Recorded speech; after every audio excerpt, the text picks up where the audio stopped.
Good afternoon, everyone. Myself, Dr. Rajesh Darade, Registrar of CPS, welcome you all for 150th Convocation of College of Physicians and Surgeons of Mumbai.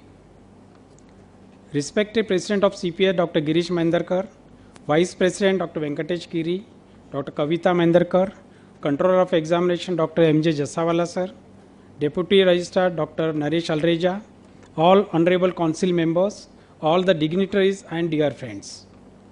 I congratulate all the students who are present today and all other students who are taking degree in absentia for passing the respective degree and fellowship and becoming consultant in the respective specialty.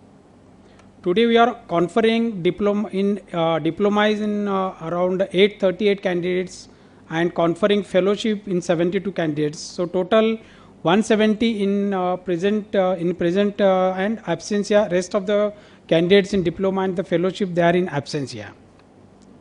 Dear students, up till now, as already mentioned by Dr. Naresh, you are working as a resident doctor in the concerned hospital and you are protected by the senior doctors, your unit in charge, teachers and the institution heads.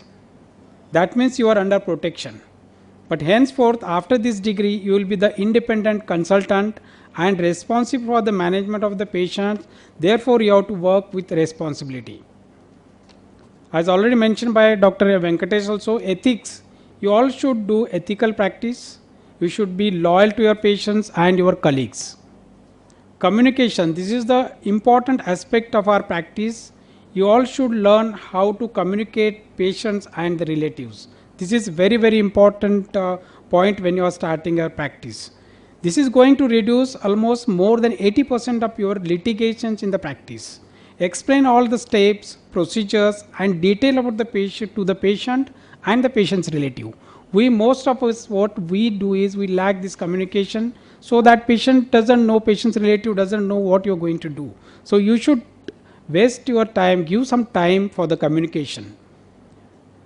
Also take consent, this is to be in a writing and no verbal consent. Record keeping also is important part of our practice. Most of the time we go on doing the work day and night and don't keep any record.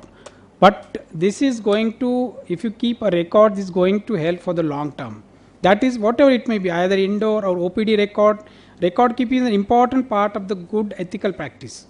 You should keep all papers updated, consent, procedures, any complications, all things has to be mentioned on the paper and record it.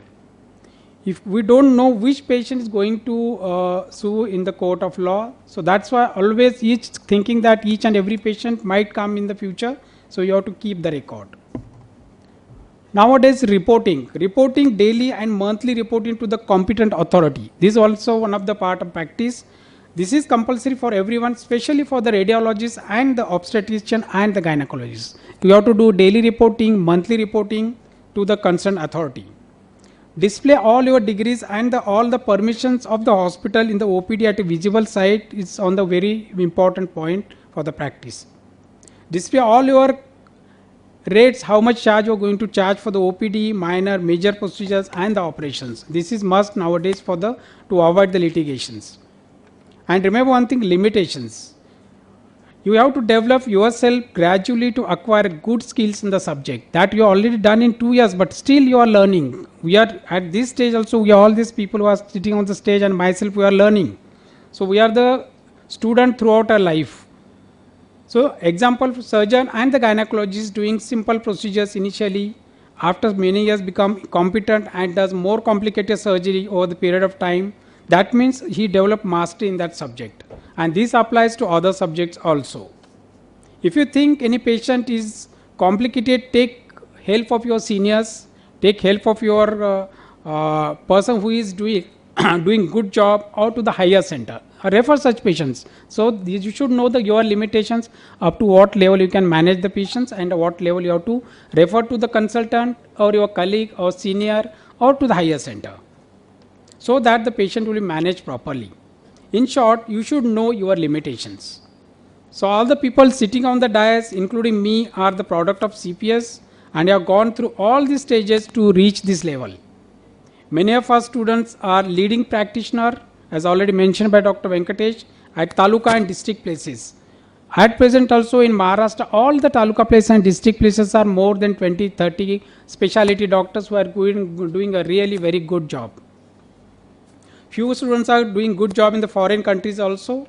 So dear students, if you are sincere, hardworking and doing ethical practice, no one can stop you from your practice and the progress.